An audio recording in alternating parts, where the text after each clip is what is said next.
സമ്പൂർണനായ മനുഷ്യൻ മുഹമ്മദ് നബി സല്ലല്ലാഹു അലൈഹി വസല്ലമ മാത്രമേ ഉള്ളൂ. അൽ ഇൻസാനുൽ കാമിൽ, സമ്പൂർണ്ണ മനുഷ്യൻ. ബാക്കി ആരിലേക്ക് ഒരു വിഷയത്തെ നമ്മൾ ബന്ധിപ്പിച്ചാലും അതിന് നുക്സാനിയത്തുണ്ടായിരിക്കും, ചുരുക്കമുണ്ടായിരിക്കും. ഒരാൾക്ക് നമ്മൾ 1000 റുപ്യ കൊടുക്കുകയാണ്, അല്ലെങ്കിൽ 2000 രൂപ കൊടുക്കുകയാണ്. ആ സമയത്ത് നമ്മൾ മനസ്സിലിങ്ങനെ കരുതിയത് ആജിർ ഭയങ്കര സംഭവമാണെന്ന് എല്ലാവരും അറിയട്ടെ എന്നാണെങ്കിൽ ഒരു സംഭവം ആവാൻ പോകണില്ല. കാരണം ആജിർ നാഖിസായ മനുഷ്യനാണ്, കാമിലായ മനുഷ്യൻ മുഹമ്മദ് നബിയാണ്. മുഹമ്മദ് നബി സല്ലല്ലാഹു അലൈഹി വസല്ലം ഇങ്ങനെയാണ് പഠിപ്പിച്ചതെന്ന് ആളുകൾ അറിയട്ടെ എന്ന് വിചാരിച്ചാൽ ദഅവത്താവും. ദഅവത്താവാൻ അത്രേ പണിയുള്ളൂ. ഒരമലിനെ നബിതങ്ങളിലേക്ക് ബന്ധിപ്പിച്ചു കൊടുത്താൽ ഇബാദത്തായി, ദഅവത്തായി. സുന്നത്തായ അമലുകൾ അതിലേറ്റവും പ്രധാനമാണ്. ഫർളായ അമലുകളേക്കാൾ ദഅവത്തിൽ പ്രധാനപ്പെട്ടത് സുന്നത്തായ അമലുകളാണ്. അല്ലാഹു സുബ്ഹാനഹു വ തആല പറഞ്ഞതായി നബിതങ്ങൾ പറഞ്ഞ ഒരു ഖുദ്സിയായ ഹദീസ് നമ്മളെല്ലാം പഠിച്ചിട്ടുണ്ട്. ഫർളായ അമലുകൾക്ക് ശേഷം സുന്നത്തായ അമലുകൾ കൊണ്ട് എൻ്റെ അടിമ എന്നിലേക്ക് അടുക്കും. അങ്ങനെ അവൻ കാണുന്ന കണ്ണും അവൻ കേൾക്കുന്ന കാതും അവൻ നടക്കുന്ന കാലും അവൻ തൊടുന്ന കൈയും ഞാനായിത്തീരുമെന്ന്. അള്ളാഹുവിൻ്റെ കൈ കൊണ്ടൊരാൾക്ക് ബട്ടണമർത്താൻ കഴിയണമെങ്കിൽ, അള്ളാഹുവിൻ്റെ നാവ് കൊണ്ടൊരാൾക്ക് സംസാരിക്കാൻ കഴിയണമെങ്കിൽ, അള്ളാഹുവിൻ്റെ കണ്ണുകൊണ്ട് ഒരാളിലേക്ക് നോക്കാൻ കഴിയണമെങ്കിൽ, നോട്ടം വലിയൊരു ദഅവത്താണ്. നോട്ടം വലിയൊരു ദഅവത്താണ്. അല്ലെങ്കിൽ നോട്ടമാണ് ഏറ്റവും വലിയ ദഅവത്ത് എന്ന് പറയാം. നോട്ടത്തിനൊരു പ്രത്യേകത ഉണ്ട്. ഒരാളെ, നമ്മളൊരു സ്വാലിഹായ മനുഷ്യനെ നമ്മൾ അങ്ങോട്ട് നോക്കുന്നതും ഒരു സ്വാലിഹായ മനുഷ്യൻ നമ്മളെ ഇങ്ങോട്ട് നോക്കുന്നതും ഒരുപോലെയാണ് എന്നാ.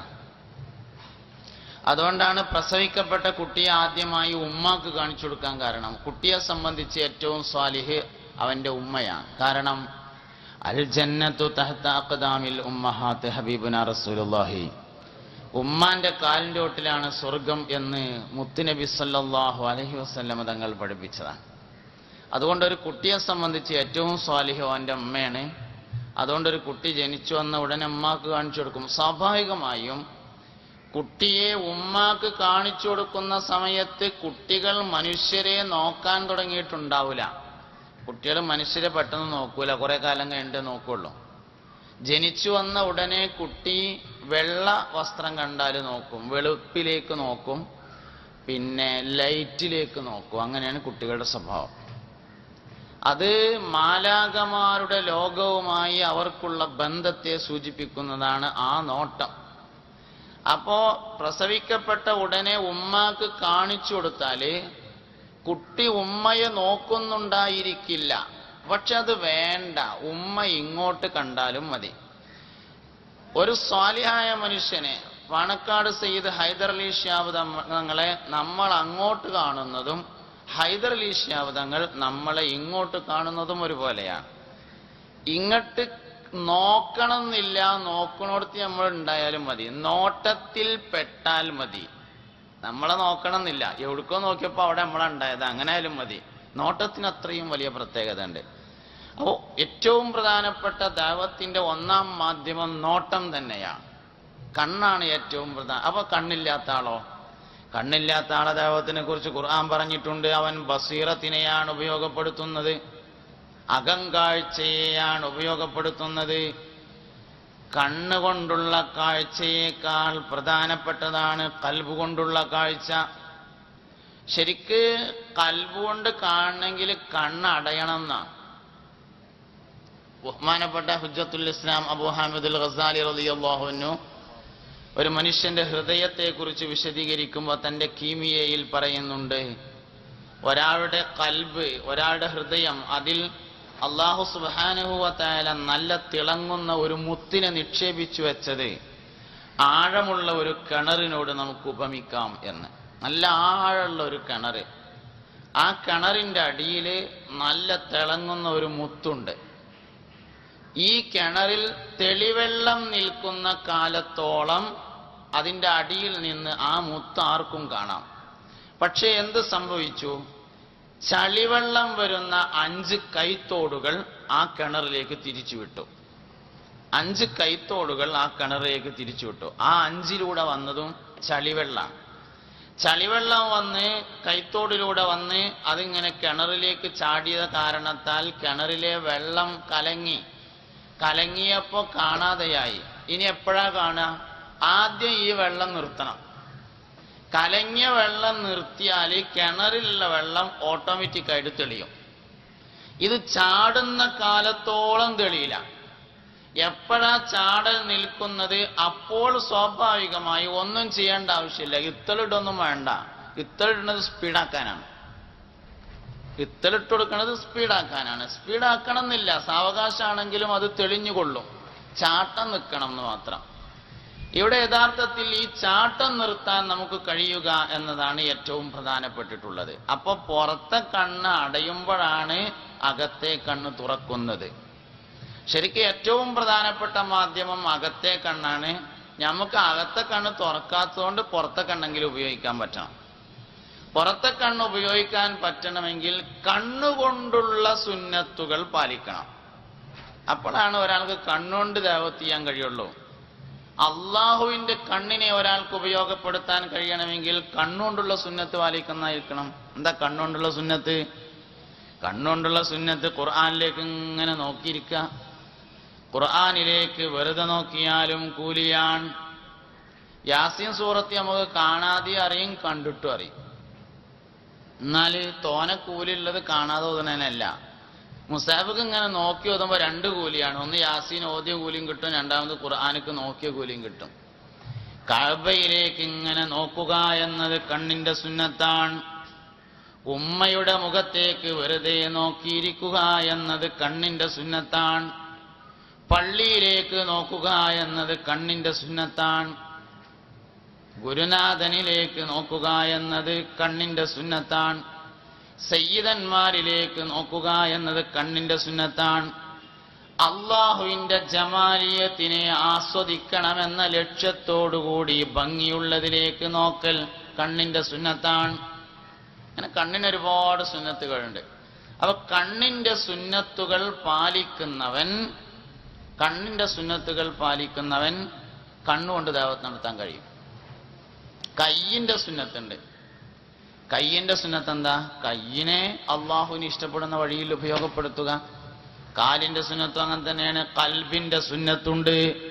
എന്താ ഖൽബിന്റെ സുന്നത്ത്? ദിക്റുൽ മൗത്താണ്. ലികുല്ലി ഷൈഇൻ ഖൽബുൻ വഖൽബുൽ ഖുർആനി സൂറത്തു യാസീൻ. എല്ലാ വസ്തുക്കൾക്കും ഹൃദയമുണ്ട്. ഖുർആനിന്റെ ഹൃദയം സൂറത്തു യാസീനാണെന്നാണ്. സൂറത്തു യാസീനിലെ ചർച്ചാ വിഷയം മൗത്താണ്. ഹും വഅസ്വാജുഹും ഫീ ളിലാലിൻ അലൽ അറായികി മുത്തഖിഊൻ ലഹും ഫിയാ ഫാകിഹത്തുൻ വലഹും മാ യദ്ദഊൻ സലാമുൻ ഖൗലൻ മിർ റബ്ബിർ റഹീം.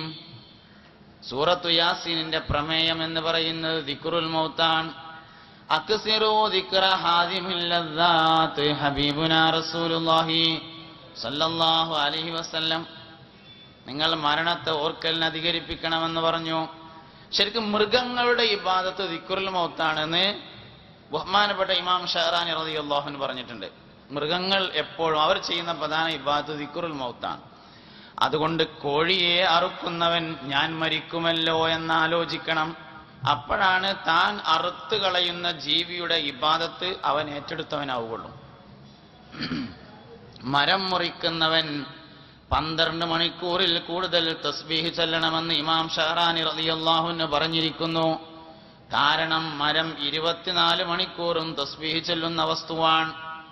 മരത്തിനോട് അല്ലാഹു തആല 24 മണിക്കൂർ തസ്ബീഹ് ചൊല്ലാൻ പറഞ്ഞിട്ടുണ്ട്. പക്ഷെ മനുഷ്യനോട് 24 മണിക്കൂർ കൽപ്പനയില്ല. പിന്നെന്താ കൽപ്പന? വദ്കുറുല്ലാഹ കസീറാ, നിങ്ങൾ അധികരിച്ചു ചൊല്ലുക എന്നാണ്. അധികരിച്ച് ചെല്ലുക എന്ന് പറഞ്ഞാൽ 50% കൂടുതൽ, അഥവാ 12 മണിക്കൂറിൽ കൂടുതൽ. 12 മണിക്കൂറിൽ കൂടുതൽ തസ്ബീഹ് ചെല്ലുന്നവനാണ് മരം മുറിക്കാൻ അവകാശമുള്ളത്. നാവിന്റെ സുന്നത്ത് പാലിക്കുന്ന ആൾക്കേ നാവുകൊണ്ട് ദഅവത്ത് നടത്താൻ പറ്റുള്ളൂ. ഇഫ്ദി ലിസാനക അയ്യുഹൽ മഗ്റൂറു ലാ യൽദഹന്നക അന്നാസുബാനു. മനുഷ്യ, നീ നിന്റെ നാവിനെ സൂക്ഷിക്കണം. അതൊരു പാമ്പാണ്, അത് നിന്നെ കടിക്കാതിരിക്കട്ടെ. നാവ് എന്ന പാമ്പ് കടിച്ച് മരണപ്പെട്ട എത്രയോ ആളുകൾ ഖബറിൽ കിടക്കുന്നുണ്ടെന്ന് നീ ആലോചിക്കണം. ഒരു മനുഷ്യനെ പിശാച് സ്വാധീനിക്കുകയാണെങ്കിൽ ആദ്യം സ്വാധീനിക്കുക അവന്റെ നാവിനെയായിരിക്കുമെന്നാണ്. അവന്റെ ഇൽമ്, അവന്റെ വിജ്ഞാനം ന്യായം പറയാൻ മാത്രം ഉപയോഗപ്പെടുത്തുന്ന അവസ്ഥയിലേക്ക് എത്തലാണ് നാവിന് പിശാച് സ്വാധീനിച്ചതിന്റെ ലക്ഷണം.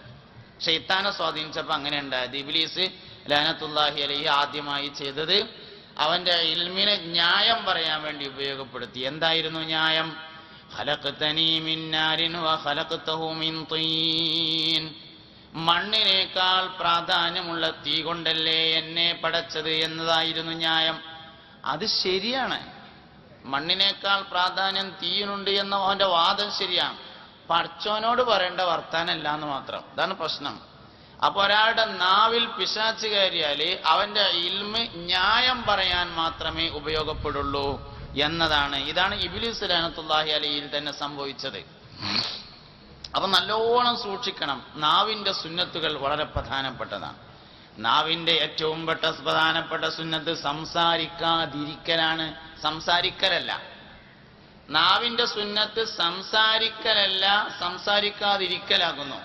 സംസാരിക്കാൻ നമ്മൾ പഠിക്കേണ്ടതില്ല. ഉമ്മാന്റെ ഗർഭപാത്രത്തിൽ വെച്ച് കുട്ടികൾ കരയൽ ആരംഭിക്കുന്നുണ്ടെന്നാണ്, അത് കുട്ടിയുടെ സംസാരമാണ്. അപ്പൊ ഉമ്മാന്റെ ഗർഭപാത്രത്തിൽ വെച്ച് തന്നെ നമ്മൾ സംസാരിക്കാൻ പഠിച്ചിട്ടുണ്ട്. ഇനി പഠിക്കാനുള്ളത് എങ്ങനെ സംസാരിക്കാതിരിക്കാം എന്നതാണ്. എങ്ങനെ സംസാരിക്കാം എന്നല്ല, എങ്ങനെ സംസാരിക്കാതിരിക്കാമെന്നാണ് യഥാർത്ഥത്തിൽ ഇനി പഠിക്കാനുള്ളത്. ഹുജ്ജത്തുൽ ഇസ്ലാം അബൂ ഹാമിദുൽ ഗസാലി റളിയല്ലാഹു അൻഹു ഇറാഖിലെ ഏറ്റവും പ്രധാനപ്പെട്ട ബഗ്ദാദ് അങ്ങാടിയിലുള്ള പള്ളിയിലെ ഖത്തീബും അക്കാലത്ത് നിലവിലുണ്ടായിരുന്ന ബഗ്ദാദ് യൂണിവേഴ്സിറ്റിയുടെ പ്രിൻസിപ്പളുമായിരുന്നു. ബഗ്ദാദ് യൂണിവേഴ്സിറ്റിയുടെ പ്രിൻസിപ്പളാണ് ഇറാഖിലെ പ്രസിദ്ധമായ ജുമാഅത്ത് പള്ളിയിലെ ഖത്തീബാണ്. വെള്ളിയാഴ്ച അദ്ദേഹം ജുമാഅക്ക് ശേഷം പ്രഭാഷണം നടത്തും. മഹാനവറുകളുടെ പ്രസംഗം കേൾക്കാൻ വേണ്ടി മാത്രമായി പള്ളി നിറഞ്ഞു കവിയും. വലിയ പ്രഭാഷകനായിരുന്നു, വലിയ ദാഇയായിരുന്നു, വലിയ ദാവാ പ്രവർത്തകനായിരുന്നു. എന്തൊക്കെ ദാവത്ത് നടത്തിയിട്ട് എന്താ കാര്യം? മൂപ്പരെ ജ്യേഷ്ഠൻ നിസ്കരിക്കാൻ വരൂല. നാട്ടുകാർ മുഴുവൻ നന്നാവുണ്ട്, ജ്യേഷ്ഠൻ നിസ്കരിക്കൂല. അങ്ങനെ അവസാനം കുടുങ്ങിയിട്ട് ഉമ്മാനോട് ചെന്ന് പറഞ്ഞു, ഉമ്മ ഇങ്ങളൊന്ന് ഇക്കാക്കാട് പള്ളിക്ക് വരാൻ വേണ്ടി പറയണം, ഞാൻ ആകെ കുഴങ്ങിയായിരുന്നു. എന്താ മോനെ പ്രശ്നം എന്ന് ചോദിച്ചപ്പോൾ പറഞ്ഞു, എന്റെ പ്രസംഗം കേൾക്കാനും ജുമയിൽ പങ്കെടുക്കാനും നിസ്കരിക്കാനും ഒരുപാട് ആളുകൾ പള്ളിയിൽ വരുന്നുണ്ട്. എന്റെ ജ്യേഷ്ഠൻ മുഹമ്മദുൽ ഗസാലി മാത്രം വരുന്നില്ല. അതുകൊണ്ട് ഉമ്മ ഒന്ന് പറഞ്ഞിട്ട് ഓനോടൊന്ന് പള്ളിക്കൊക്കെ വരാൻ വേണ്ടി പറയണം. ഉമ്മ പറഞ്ഞു, മോനെ ഞാൻ പറഞ്ഞോളാം. അങ്ങനെ ഉമ്മ പറഞ്ഞു, മോനെ നിന്റെ അനിയൻ ഈ നാട്ടിലെ ഏറ്റവും പ്രസിദ്ധമായ പള്ളിയിലെ ഖത്തീബാണ്, എനിക്കറിയാലോ. ഓനാകെ ഒരു പ്രശ്നമേ ഉള്ളൂ, ഇജ്ജ് നിസ്കരിക്കാൻ ചെല്ലണില്ല എന്നുള്ള ആകെ ഒരു പ്രശ്നമുള്ളൂ. അതുകൊണ്ട് മോനൊന്ന് പള്ളിയിൽ പോയി നിസ്കരിക്കണം എന്ന് പറഞ്ഞു. ആയിക്കോട്ടെ പറഞ്ഞു, ഞാൻ പോയിക്കോളാം, ഇപ്പം എന്താ കുഴപ്പം? മുഹമ്മദ് ഗസാലി നിസ്കരിക്കാത്ത ആളൊന്നല്ല കേട്ടോ, പള്ളിയേക്ക് വരില്ലാന്നേ ഉള്ളൂ, ഞാൻ പോയിക്കോളാം. അതിനിപ്പം അടുത്ത വെള്ളിയാഴ്ച പോവാറുണ്ട്. പിന്നത്തെ വെള്ളിയാഴ്ച നേരത്തെ തന്നെ വന്ന അവ്വല് സൊഫിലിരുന്നു. അബൂ ഹാമിദുൽ ഗസാലിക്ക് സന്തോഷമായി. ഇന്ന് ഇക്കാക്ക ജുമയ്ക്ക് വന്ന ദിവസമാണ്, ഇന്നത്തോടുകൂടെ എല്ലാ പ്രശ്നവും തീരാൻ പോവുകയാണെന്നാണ് മൂപ്പര് കരുതിയത്. ഖുത്ബ കഴിഞ്ഞ് നിസ്കാരം തുടങ്ങി. രണ്ടാമത്തെ റക്അത്തേക്ക് നീച്ചപ്പോ മുഹമ്മദുൽ ഗസാലി കയ്യച്ച് കണ്ട് മുന്നിൽ കൂടി ഒരൊറ്റ പോക്കാണ് പോയി. വന്നിട്ടില്ലെങ്കിൽ അത്ര തന്നെ കുഴപ്പമുണ്ടായിരുന്നില്ല, വന്നതിനാൽ ആകെ കുടുങ്ങി. ചില ആൾക്കാർ വന്നാൽ ആകെ കുടുങ്ങുമല്ലോ, അതേമാതിരിയായി. വന്നിട്ടില്ലെങ്കിൽ അത്ര തന്നെ കുഴപ്പമുണ്ടായിരുന്നില്ല. ജുമാ കഴിഞ്ഞ ഉടനെ അബൂ ഹാമിദുൽ ഗസാലി പള്ളിയിൽ നിന്ന് ആരോടും സംസാരിക്കാൻ നിൽക്കാതെ ഇറങ്ങി ഉമ്മാന്റെ അടുത്ത് ചെന്നിട്ട് സങ്കടം പറഞ്ഞു, ഉമ്മ ഇക്കാക്ക പള്ളിയേക്ക് വന്നിട്ടില്ലെങ്കിൽ ഞാൻ ഇങ്ങനെ തന്നെ സ്വീപ്പായിരുന്നില്ല, വന്നതിനാലെ ഞാൻ ആകെ കുഴങ്ങി. ഓന് രണ്ടാമത്തെ റക്അത്തേക്ക് ഇമാമോട് നീച്ചപ്പോ കയ്യച്ച് പോയി പറഞ്ഞു. മുഹമ്മദുൽ ഗസാലി വന്നപ്പോ ഉമ്മ ചോദിച്ചു, മോനെ ഇന്ന് നീ ജുമാക്ക് പള്ളിയിൽ പോയി രണ്ടാം റക്അത്തിൽ നിന്ന് എഴുന്നേറ്റ് പോന്നതെന്തേ? ആ സമയത്ത് മുഹമ്മദുൽ ഗസാലി പറഞ്ഞു, ഉമ്മ രണ്ടാമത്തെ റക്അത്തിലേക്ക് എഴുന്നേൽക്കുന്നത് വരെ നിസ്കാരത്തിനൊരു പ്രശ്നം ഉണ്ടാകുന്നില്ല. രണ്ടാമത്തെ റക്അത്തിലേക്ക് എഴുന്നേറ്റപ്പോ ഇമാമ് രക്തത്തിലാകെ കുളിച്ചപ്പോ ഞാൻ ഇങ്ങോട്ട് പോന്നു പറഞ്ഞു. ചോരയിലാകാൻ പെനഞ്ഞു. അപ്പൊ ഞാൻ അങ്ങോട്ട് പോകുന്നു പറഞ്ഞു. എന്നിട്ട് മൂപ്പര് പെരേന്നാണ്ട് ഇറങ്ങി പോവുകയും ചെയ്തു. വൈകുന്നേരം അബൂ ഹാമിദുൽ ഗസാലി വന്നപ്പോ ഉമ്മ പറഞ്ഞു, മോനെ നിന്റെ ജ്യേഷ്ഠൻ പറഞ്ഞത് 2 റക്അത്തിലേക്ക് എഴുന്നേറ്റപ്പോ രക്തത്തിൽ ആകെ കുളിച്ചു, അപ്പൊ ഞാൻ പോന്നു എന്നാ പറഞ്ഞത്. ഇത് കേട്ടപ്പോ അബൂ ഹാമിദുൽ ഗസാലി പറഞ്ഞു, ഉമ്മ അത് കാക്ക പറഞ്ഞത് കാര്യമാണ് പറഞ്ഞു. അത് ശരിയാണ്. എന്താ സംഭവം? ഹുജ്ജത്തുൽ ഇസ്ലാം അബൂ ഹാമിദുൽ ഗസാലി തന്റെ വജീസിന്റെ രചന നടന്നുകൊണ്ടിരിക്കുകയാണ്. ആദ്യം ബസീത്ത് എഴുതി, വിശാലമായ കർമ്മശാസ്ത്ര ഗ്രന്ഥം എഴുതി കഴിഞ്ഞപ്പോ മൂപ്പർക്ക് തന്നെ തോന്നി, ഒരാൾ ജീവിതകാലം മുഴുവൻ നോക്കിയാലും ഇത് തീരൂല, ഒന്ന് ചുരുക്കുക തോന്നി. അങ്ങനെ മൂപ്പരന്നെ അതൊന്ന് ചുരുക്കി. അതാണ് വസീത്ത് എന്ന് പറയുന്നത്. വസീത്ത് എഴുതി കഴിഞ്ഞപ്പോ മൂപ്പർക്ക് തന്നെ തോന്നി, ഇതൊന്നും ഇപ്പൊ ഒരാൾ നോക്കിയെത്തൂല, ഒന്നും കൂടി ചുരുക്കാന്ന്. അങ്ങനെ 3ാമത്തെ ചുരുക്കലാണ് വജീസ്. 3ാമത്തെ ചുരുക്കൽ നടക്കുകയാണ്. ഹൈദ് നിഫാസിന്റെ മസല ഇങ്ങനെ എഴുതിക്കൊണ്ടിരിക്കുമ്പോഴാണ് പള്ളിക്കന്ന് വാങ്ങിക്കൊടുത്തത്. അതിൽ മൂപ്പര് ആ പേനയും കടലാസും അവിടെ വെച്ചാണ്ട് പള്ളിയേക്ക് പോയതാണ്. 2ാമത്തെ റക്അത്തേക്ക് ഇങ്ങോട്ട് എഴുന്നേറ്റപ്പോ ആ എഴുതിയതിന്റെ ബാക്കി ഇങ്ങനെ ഓർമ്മ വന്നു. അതാണ് ചോരയിൽ കുളിച്ചു പറഞ്ഞത്. വേഗം പോയി. അബൂ ഹാമിദുൽ ഗസാലി വീട്ടിൽ നിന്നിറങ്ങി നേരെ ജ്യേഷ്ഠനെ അന്വേഷിച്ച് പുറപ്പെട്ടു. ജ്യേഷ്ഠനെ അന്വേഷിച്ച് കണ്ടുപിടിച്ചിട്ട് ജ്യേഷ്ഠനോട് പറഞ്ഞു, ഇക്കാക്ക എന്നെ ഒന്ന് നേരാക്കണം എന്ന് പറഞ്ഞു, എന്നെ ഒന്ന് നന്നാക്കി തരണം. ആ സമയത്ത് അബൂ ഹാമിദുൽ ഗസാലിയോട് ജ്യേഷ്ഠൻ മുഹമ്മദുൽ ഗസാലി പറഞ്ഞതാണ്, നന്നാക്കണതിന് കുഴപ്പമൊന്നുമില്ല, ഞാൻ നന്നാക്കാം, പക്ഷേ 2 കൊല്ലം മിണ്ടാതിരിക്കണം, അത്യാവശ്യത്തിന് മാത്രമേ സംസാരിക്കുള്ളൂ, അങ്ങനെ 2 കൊല്ലം മിണ്ടാതിരിക്കാൻ തയ്യാറുണ്ടെങ്കിൽ നന്നാക്കാന്നുള്ളു. ആയിക്കോട്ടെ എന്ന് പറഞ്ഞു. അങ്ങനെ പള്ളിയിലെ ജോലി രാജിവെച്ചു, കോളേജിന്റെ പ്രിൻസിപ്പൽ സ്ഥാനം രാജിവെച്ചു. ഇറാഖിന്റെ പ്രാന്തപ്രദേശത്തുള്ള മസ്ജിദ് തൂസ് എന്ന പള്ളിയിൽ പോയി 2 കൊല്ലം സംസാരിക്കാതെ താമസിച്ചു. ആ 2 വർഷം കഴിഞ്ഞ് അദ്ദേഹം പുറത്തിറങ്ങിയതിനു ശേഷം എഴുതിയ കിതാബാണ് ഇഹ്യാ ഉലൂമുദ്ദീൻ എന്ന കിതാബ്. ഇഹ്യാ ഉലൂമുദ്ദീന്റെ രചന നിർവഹിച്ചെങ്കിലും ഗസാലി ഇമാമിന് അത് പ്രയോഗത്തിൽ കൊണ്ടുവരാൻ അവസരമുണ്ടായില്ല. അപ്പോഴേക്കും അദ്ദേഹം വഫാത്തായി. ഇഹ്യാ ഉലൂമുദ്ദീന്റെ തത്വങ്ങൾ പ്രയോഗത്തിൽ കൊണ്ടുവന്ന ആളായിരുന്നു ബഹുമാനപ്പെട്ട ഗൗസുൽ ആദം സുൽത്താൻ മുഹിയുദ്ദീൻ അബ്ദുൽ ഖാദിർ ജീലാനി.